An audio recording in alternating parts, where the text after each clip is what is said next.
ئازیزان سڵاو خۆشحاڵین لە بەرنمەیەکتری ڕاڤا بە دیدارتان شاد دەبین. تەوەری بەرنمەکەمان لەم زەمانەی کە زیاتر لە 16 ڕۆژە بۆ پرسی قسەکردن لەسەر توندوتیژی و بەرەنگاربوونەوەی توندوتیژی لە کۆمەڵگەی کوردستاندا تەوەری بەرنمەکەمان چۆن ڕوبەڕووبوونەوەی توندوتیژی بکرێتە کولتور بە میوانداری بەڕێز یادگار مەحموود یاساناس و بەرپرسی ئەنجومەنی سلێمانی یەکێتی ئافرەتانی کوردستان. یادگارخان خۆشحاڵین و بەخێر بێت. زۆر سپاس. یادگارخان بە حکومەوەی کە جەنابەت لە ڕێکخراوی کارەکەی کە ناوی یەکێتی ئافرەتانی کوردستانە و ئەم ڕێکخراوە باگراوەندێکی زیاتر لە 50 ساڵی هەیە لە کارکردن لەم بوارەیە. خۆشحاڵین لەوەی کە ئەمڕۆ گفتوگۆیان پرسە بکەین و لە چوارچێوە گەورەکە قسە لەسەر ئەم بابەتە بکەین، پرسی کۆمەڵگەی مەدەنی و کۆمەڵگەیەکی ساغڵەم و تەندروست، کۆمەڵگەیە کە هەوڵاتیەکانی تەندروست بژین و ڕێز لە ئیرادەی یەکتری بگرن و کەمترین توندوتیژی تیان ڕووبا، ئەگەر نەڵێین توندوتیژی تیان نەمێنێ با بڵێین کەمترین توندوتیژی تیان ڕووبا. بەڕێستان لەم فترەی 16 ڕۆژەیە بەشداری ئەم هەڵمەتە گشتگیر و فراوان و هەمەلایەنە بوون کە لە هەرێمی کوردستان بە ئاستێکی زۆر باش ئەم ساڵ بەڕێوە چوو. خوێندنەوەی یادگارخان چییە بۆەوەی کە کۆمەڵگەی کوردی لە سەروبەندی ئەوەیە کە دەست و پەنجە نەرم کە لەگەڵ مافەکانی ئافرەت، لەگەڵ مافی ئافە مناڵان، لەگەڵ چەمکی هاوڵاتی بوون، لەگەڵ ئەوەی کە کۆی کۆمەڵگەی کوردی جۆرێک لە تێگەیشتن لە فەهمێکی باشتر لەمەڕ مافەکانی یەکتری و بە تایبەتیش مافی ئافرەتان خەریکە دەست و پەنجە نەرمەکە. بەڵێ وڵات لەسەرەتا ئەتوانم بڵێم کاکە سەربەست ئەم دەست و پەنجە نەرمکردنەی کۆمەڵگای کوردەواری خۆمان لەسەر هەنێک پرس یا با بڵێم پرسە گرنگەکان کە ڕاستەوخۆ پەیوەندی هەیە بە پرەنسیپی دیموکراسیەوانە. یەکێکیش لەو چۆنەڵی دەست و پەنجە نەرمکردنە و مامەڵەیەکی تەندروست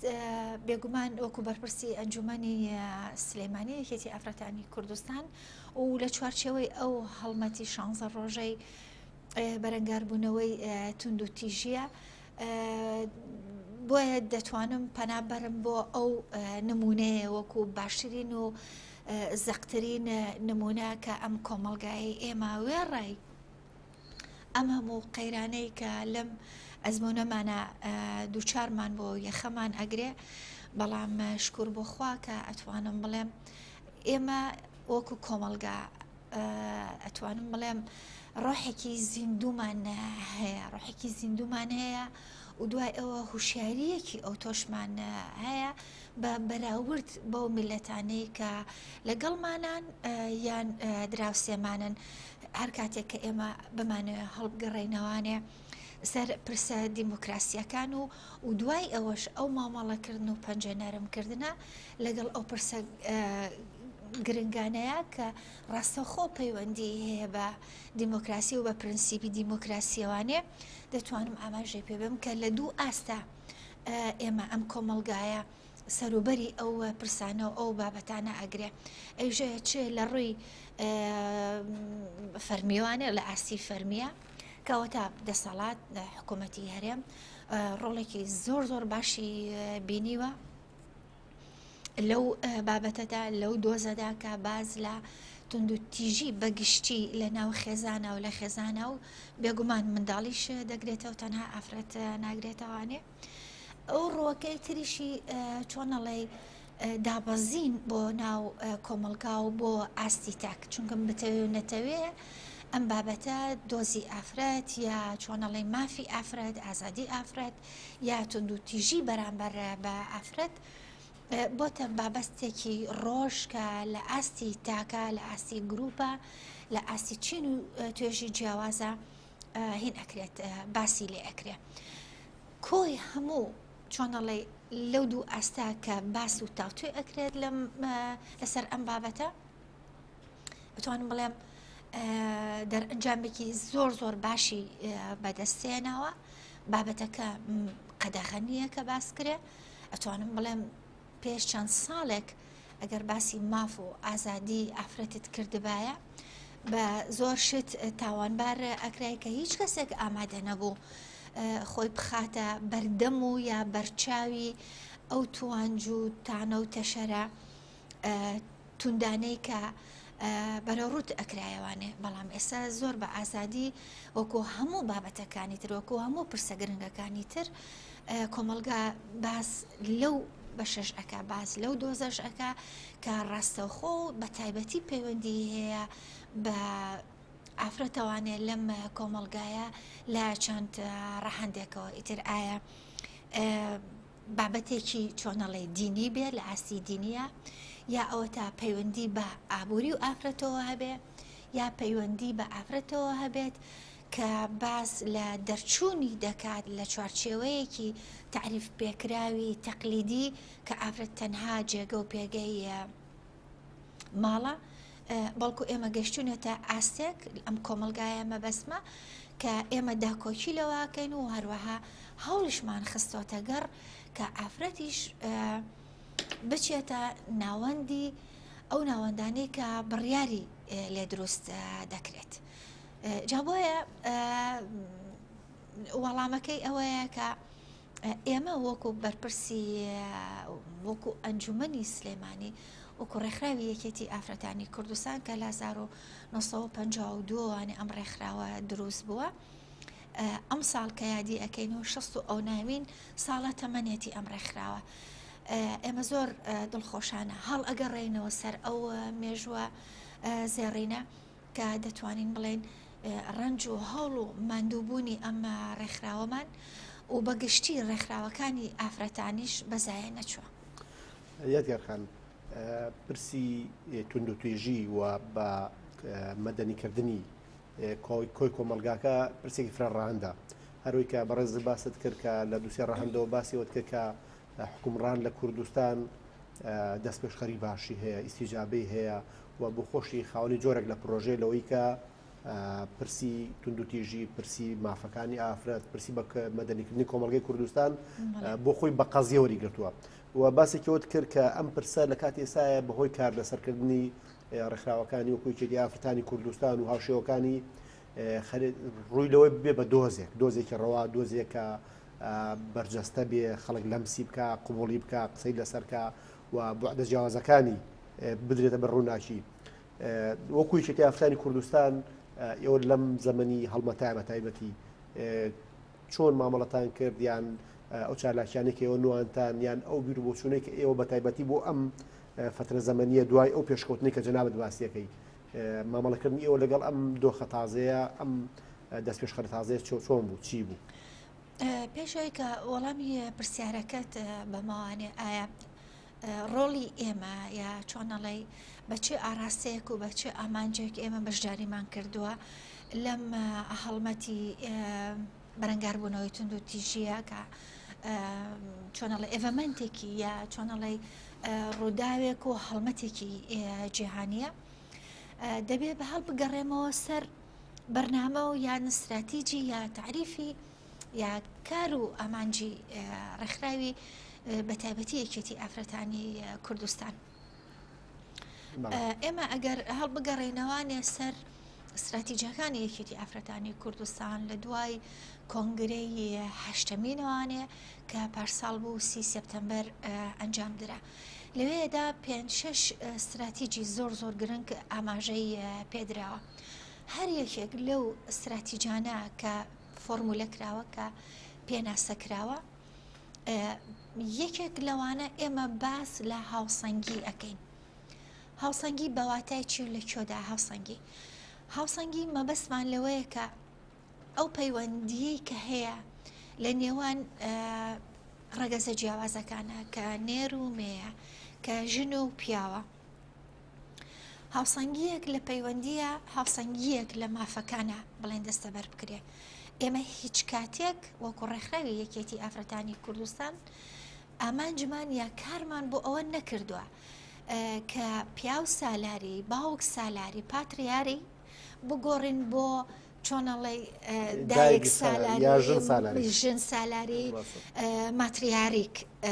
بڵێن هینمان بێت ئامانجمان بێ بۆ لەبەروی کە ئێمە ڕاستی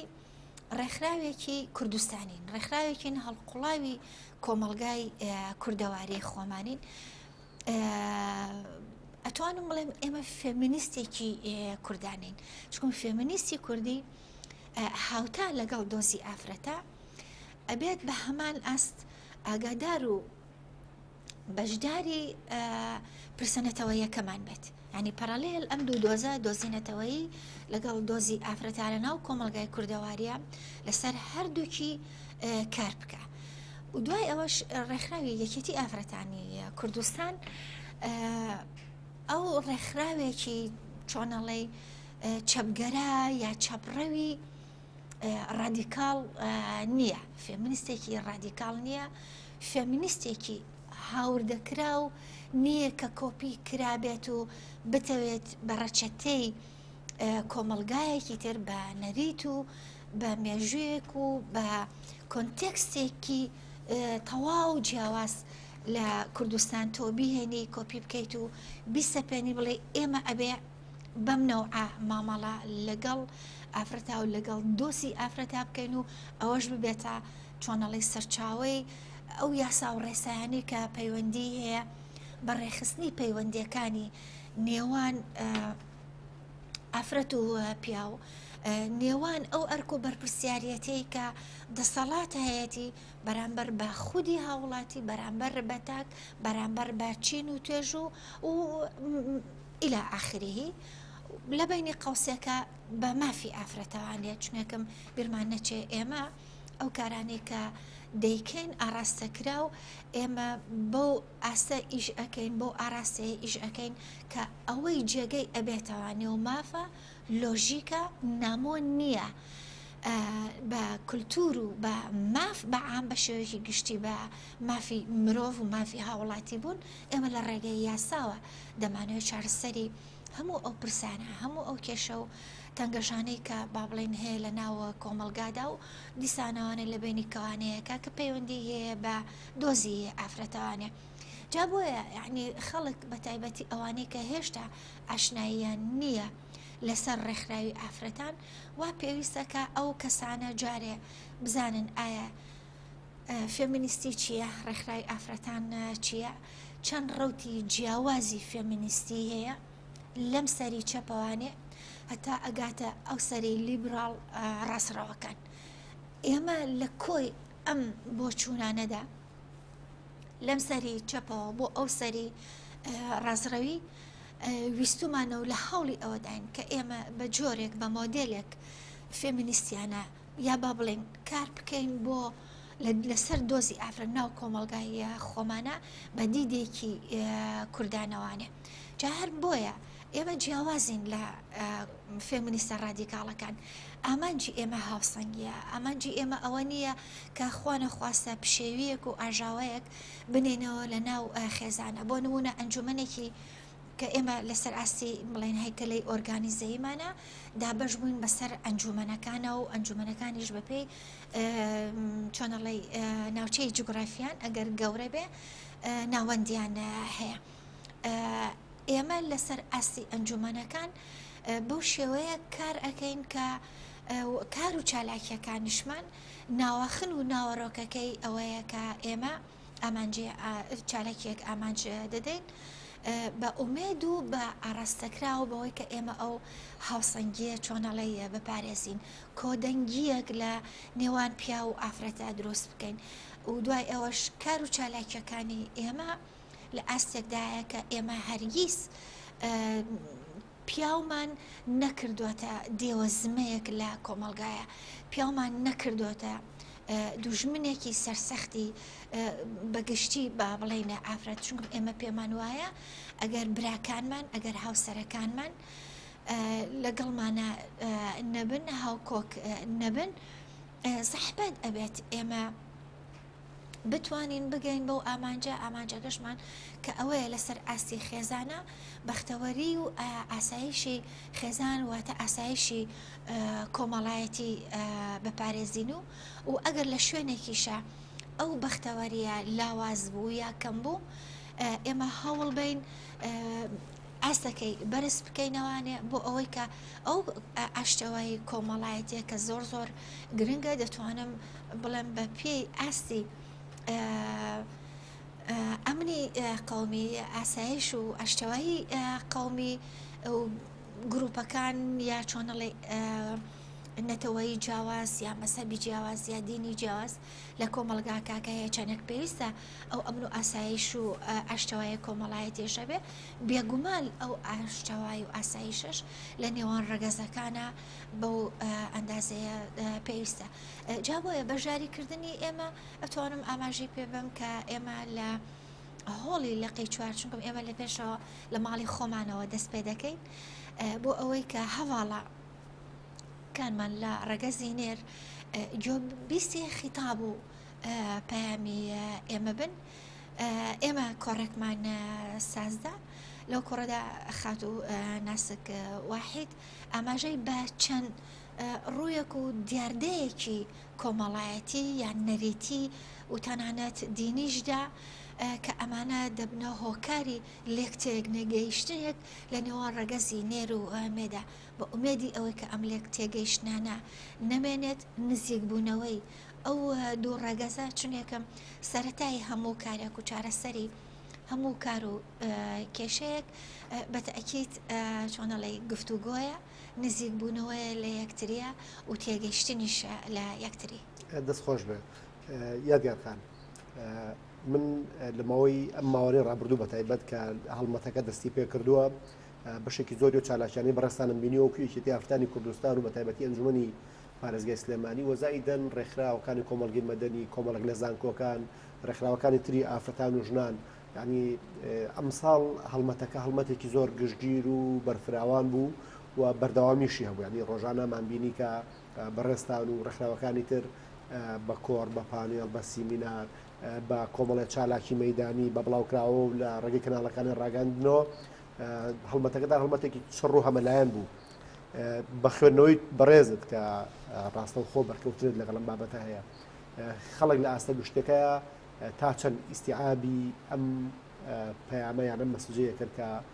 ئێوە وەکو ئافرەتان سەرنجامی ژۆکویەتی ئافرەتانی کوردستان و وەکو خاوەنی ئەو دۆزەی کە جەناب باسیەکەی خەڵک تا چەند ئیستیعابی هەبوو پێشوازی هەبوو قبوڵی هەبوو و لە کوێش ئەم پرسە ڕەت کرایەوە. لە ڕاستیە هەروەکو سەرەتا ئاماژەم پێە لە ئاستێکی بەرفراوانە ئەتوانم بڵێم دەرگای گفتوگۆکە کراوەتەوانێ تا بۆ کە ئەڵێ عیبە لەسەر قسەکردن لەسەر ئەو بابەتە و گفتوگۆکردن لەسەر ئەو بابەتە نەماوە بەڵام ئێمە نابێ چۆنەڵێ پشتی لێ بەپاڵی لێبەینەوانی و بڵین هەموو شتێک هی بۆ چارەسەر بۆ هەمووی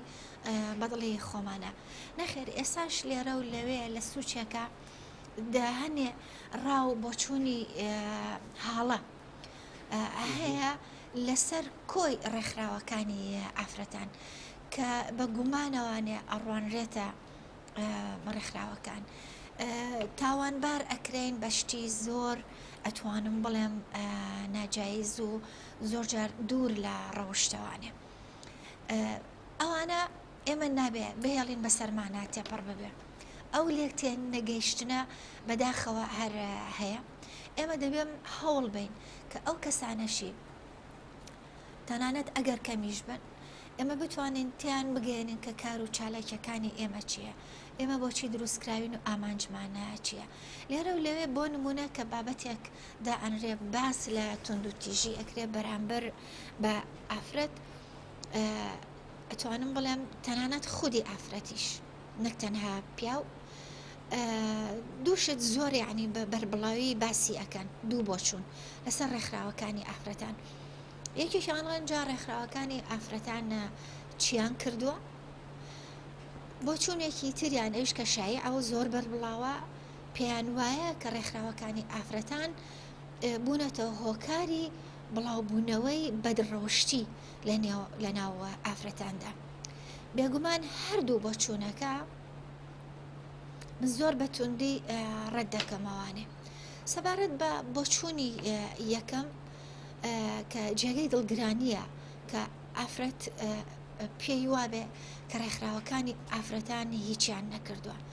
من بەو دادانە دەڵێم ڕێکخراوەکانی ئافرەتان چۆن هیچیان نەکردووە.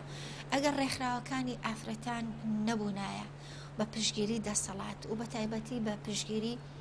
خودی سەرۆکی هەرێمی ئێستا کە ئەو کات بەڕێز کاک نێچیروان بارزانی بوو، ساڵی 2007 هاتە بەنی هەڵمەتێکی جیهانی کرد. ئەو هەڵمەتە جیهانیش لەسەر ئەساسی بڕیارێکی نەتەوەی یەکگرتوەکان بوو بە ژمارە 1325. ئەو بڕیارە هەوڵدانێکە بۆ بنبڕکردنی یا چۆنەڵێ ڕێگریکردن لە توندوتیژی بەرامبەر بە ئافرەت. بەڕێزیان هات بە هاوکاری ڕێکخراوەکانی ئافرەتان، چۆم هەروەک ئاماژەم پێدا ڕێکخراوی یەکێتی ئافرەتانی کوردستان لە ساڵی 1952 دروست بووە. ئەم ساڵ کە 11/12 وابزانم 60 ساڵە ئێمە ساڵیادی ئەو ڕێکخراوە ئەگرینەوانێ. چۆن ئەم هەموو مێژووە تۆ نادیدە ئەگریت بڵێ ئەم ڕێکخراوانە هیچیان نەکردووە، چونکە سەرەتای 1000 کیلۆمەتریش کاک سەربەست بە یەک هەنگاو دەست پێ دەکە. ئێمە ئەگەر ئەو هەنگاوە بین لەو مێژوەدا بۆ ئەم دۆزە لە ناو ئەم دۆزەدا، ئێمە خۆمانەکەین بە خاوەنی ئەو یەکەمین هەنگاوە لەو 1000 کیلۆمەترەیە. و دوای ئەوەش سەبارەت بە دانانی یاسای ژمارە 8 کە زۆر بە جوانی باس لە بەرەنگاربوونەوە و لێپێچینەوە و مامەڵەکردن لەگەڵ توندوتیژی بەرامبەر بە ئافرەت لە ناو خێزان و بەرامبەر بە کۆی خێزان دەکات. دوای ئەوە ئەگەر هەوڵی دیسانەوانە پەرەلێڵ لەگەڵ خودی سەرۆکی حکوومەتی ئەو کات بەڕێز کاک نێچیروان بارزانی نەبووایە و دەنگ بەرزکردنەوە نەبووایە لە ناو کۆمەڵگاوە لەلایەن خودی ئافرەتەوانێ و دەتوانم بڵێم هەندێ پیاوی ڕۆشنبیر و ئەکادمیش ئەم کەیسە بەو ئاستا نەگەیش کە ببێتە یاسا. و دوای ئەوش دوای ئەو یاسایە بۆ ئەوەی کە بەجددی کار بەم یاسایە بکرێ، دەسەڵات حکوومەت هەستا بەدانانی دادگایەکی تایبەت بۆ جێبەجێکردنی ئەو یاسایە. دوایەوە چەندین یاسای تر کە لە بەرژەوەندی ئافرەتایە یا پرۆژە یاسایە یا بۆتە یاسا ناو کۆمەڵگا. دوایە خودی ئەم گفتوگۆیی کە من لەگەڵ بەڕێستا دەیکەم، ئەگەر پێش 10 ساڵ بواە احتیمالی ئەوە هەبوو کە من لە ستۆدیۆ بچمایەتە دەرەوانێ زۆر ئەلوانێت تەتەڕوف بێت، بەڵام گومانی ئەوەم لێ ئەکرا کە بەرد باران بکرێم کە بە ئافرەتێکی بەدرەوشیش تەنانەت ناوزەند بکرێم. ئەمانە لە خۆڕا نەهاتوونەتە نەگەشتون بەم مێزگەیە، نەگەشتون بەم ئاستە، بەڵکو ئێمە چەندین ئافرەتمان بۆتە قوربانی کە لە کۆمەڵگایە ڕەشکراون ڕەش بوونەتەوانێ بۆ ئەوی کە ئەمڕۆ ئەو دۆزە بگات بەم ئاستە. دوایە پرسیارێکیش ئەو ئافرەتانی کە پێوانە ڕێکخراوەکانی ئافرەتان هیچیان نەکردووە، ڕۆژە لە ڕۆژان سەردانی ئەنجومەنێکی ئافرەتانیان کردووە لە نزیکەوە کە بزانن کار و چالاکی و پرۆژەکانیان چییە. ئێمە چەندین کار ئەەکەین بەڵام بڵاوی ناکەینەوانێ. ئایا ئەو ئافرەتانی کە پێیان وایە ڕێکخراوەکانی ئافرەتانی چیان نەکردووە ئامادەن لە ساڵێکە 3 مانگ ببەخشن کە کاری خۆبەش بکەن بۆ ئەو ئامانجێکە ئەمانە کە یەکێک لەو ئامانجانەیە کە باز لە هاوسەنگی ئەکە، هاوسەنگی لە مافەکانمانە لە نێوان پیا و ئافرەتا ئەکە. ئەو هاوسەنگیانش کە باسی ئەەکەین مەبەز لە ڕێزگرتنە لە هەردوو ڕەگەز، چ ئافرەت دەبێ ڕێز لە پیا بگرێ، چ پیاویش ئەبێ ڕێز لە ئافرەت بگرێ. لە ئاستێکی ترا ئێمە باس لەوە ئەەکەین کە مافی لەلایەن حکوومەتەوانێ یەکسان بێ. بۆ نمونە ئەگەر من و بەڕێز هەمان کارمان هەبێ غەدرە ئەگەر موچەی من لە تۆ کەمتر بێ، ئێمە کاتێککە باز لە مافەکەین باس لەوە ئەەکەین کە باز لە هاوسەنگی ئەەکەین مەبەستمان ئەوە حاڵانەیە. ئایا هاتون لە نزیکەوە بزانن کار و هینی ئێمە چییە؟ خۆبەخشانە کاریان کردووە، خودی خۆیان لە بیئەی خۆیانە لە ژینگەی خۆیانە چیان کردووە کە خزمەت بگەێنێ بۆ بەرژەوەندی گشتی. چونکەم ئەو کارانەی کە ئێمە ئەیکەین دەستەبەرکردنی هاوسەنگی یا هیچ نەبێ کەمکردنەوەی تونند و تیژی بۆ دروستکردنی کۆمەلگایەکی ساخڵم تەندروست پێشکەوتوە. چووبم هەتا چینێک توێژێک گرروپێک لە هەر کۆمەلگایەکە بێ بچەوسێنرێتەوانێ نە ئەتوانی باس لە دیموکراسی بکەیت نە باس لە شکۆی مرۆڤ بکەی بەگشتی ئایا خۆیان چیان کردووە چ خزمەتێکیان کردو خۆبەخشانە کە لە برژەوەندی گشتیە بێت و هاوکار بن بۆ دروستکردنی ئەو کۆمەلگا ساخلەمە ئەو پیاوانەشی کە پیان وایە ڕێکخراوەکانی ئافرەتان بەگشتی کار بۆ ئەواکەن یا هۆکارن کە خوا نەخواسە بەدڕەوشتی لە ناو ئافرەتە زیاتر بکەن و وڵاوی کەنەوانێ هەر هەمان پەیامەم هەیە ئەلفوبێی کار و چالاکیەکانی ڕێکخراوی ئافرەتان دەزانن چییە؟ دەزانن ئەو ئافرەتانی کە لە ڕێکخراوەکانی ئافرەتانە کار ئەکەن ئەوان خۆیان خاوەنی سومعە و شکۆن ئەوانیش باوک و برا و هاوسەر و کەس و کاریان هەیە چۆن ئەو ڕێگایە بە خۆیان دەدەن کە ئەو بەو تونند و تیژێ چوم ئەوەش جۆرەکە لە تونند و تیژی دەتوانم مڵمی یەکێکە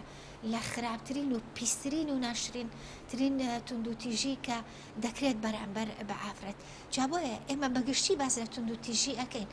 بەڵام بە تایبەتیش باس لەو گشتگیریە باز لە تونند و تیژی بەرامبەر بە ئافرەت دەکەین بۆ لەبەرەوەی کە ئەو تونند و تیژەیە کە دەکرێت بەرامبەر بە ئافرەت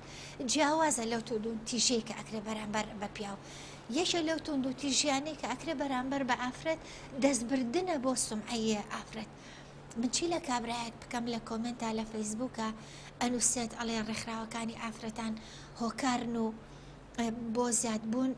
بۆ بەدڕەوشتی لە ناوە ئافرەتاندا ئەمە چۆنەڵێ لە ناوەوانێ وەکو ئافرەت بەجددی من ئازار ئازارێکی ڕۆحیم دەدا بۆ لەبەرەوەی کە هەروکو ئاماژەم پێەیە هەموو مرۆڤێ خاوەنی شکۆیە من دەبێت شکۆی تۆ بەرز ڕاگرم بۆی کە شکۆی خۆم بەرز بێ ئەگەر تۆ شکۆی ئافرەتەکانی خۆتت بەلاوە مەبەستە و گرنگە دەبێت شکۆی هەموو ئافرەتێکت بەلاوە گرنگ بێت و بەرز بێت جا بۆیە بەداخەوانێ کاکە سەربەست هەروکو ئاماژەم پێەیە بۆ وەڵامی پرسیارەکەت بڵێ ئەم دیدەش هەیە لە ناو کۆمەلگایە بەرامبەر بە ئافرەت بەرامبەر بە مافی ئافرەت و بەرامبەر بە ڕێکخراوەکانی ئافرەت بەرامبەر بە خودی تونند و تیژی لەوانەیە برادەرانە نەزانن کە تونند و تیژی چیە تونند و تیژی تەنها لێدانی شەق و زلە و ئەشکەنجەدانی جەستەیی جۆرەکانی زۆر زۆرە لە تونند و تیژی ڕەمزیەوە بۆ هەمووانی تر یادگەرخان بەرەو کۆتایی بەرنامەکە ئاچین جەنابەت ئاماژەت بۆ کرد کە لە بواری کاری ڕێکخراوەیی یاکێتی ئافرەتانی کوردستان یەکەمین هەنگاوی هایشتووە و خاوەنی ئەوەیە ئەو شانازیەکە دەستپێکی کاری ڕێکخراوەیی بۆ مافەکانی ئافرەتێکی ئافرەت ناوێتی ئێستا ژمارێکی زۆر لە ڕێکخراو و چالاکوانی مەدەنی و خانمانی ڕۆشنبیر و نووسەر و ئەدیب و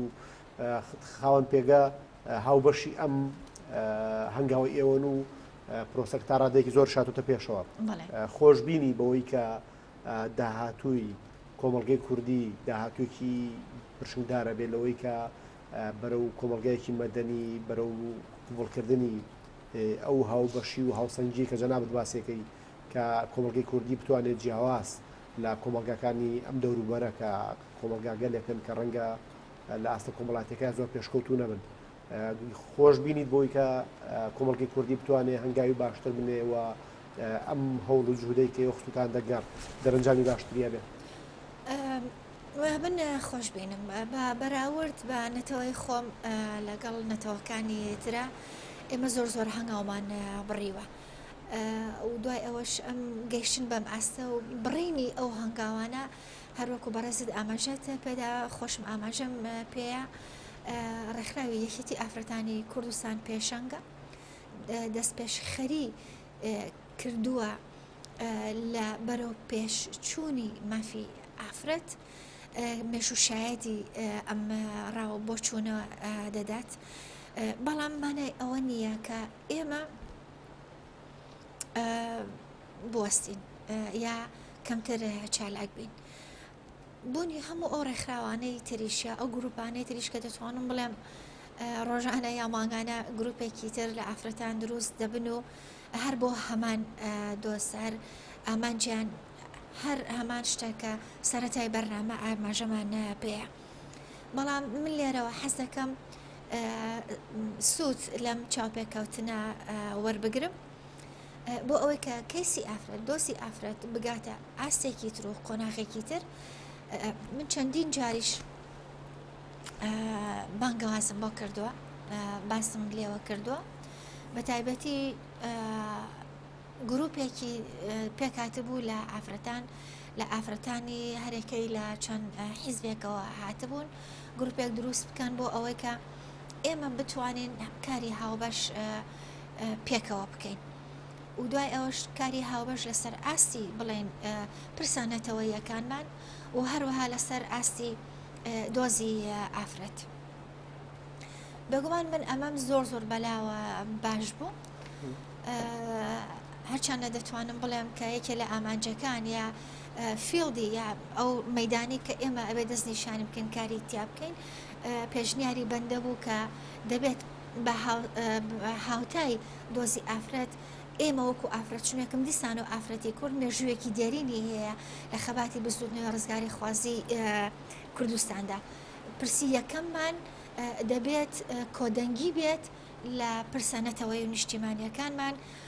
هاوتەری لەگەڵ پرسی ئافرەتە. ئەمە بەداخەوانێ هێنی نەکرد. ئەتوانم بڵێم من وەکو ئەنجومەنی سلێمانی نەمانتوانی بەشدار بین و بەردەوام بین لەو گروپەدا بۆ لەبەرەوەی کە من پێم باش بوو، پێشنیاریشم کرد لە پێناو ئامانجی هەر هەمومان، چونکەکەم ئەگەر ورد بیتەوە ئامانجی هەموو ڕێکخراوەکانی ئافرەتان بە ناوی جیاواز دەتوانم بڵێم کەم تا زۆر یەک ئامانجیان هەیە. لێرە لێرە پێدەچێت ئالێتی میکانیزمی کارکردنمان جیاواز بێ، بەڵام ئامانجەکان هەتا ڕادەیەک وەکو یەکە مەعەدا ئەوە نەبێت کە ئێمە وەکو ڕێکخراوی ئافرەتان ئێمە پیاو بە دوژمنی ئافرەت نازانین و پیایشمان نەکردوێتە دێوەزمەی کۆمەلگا و گیانی ئافرەت.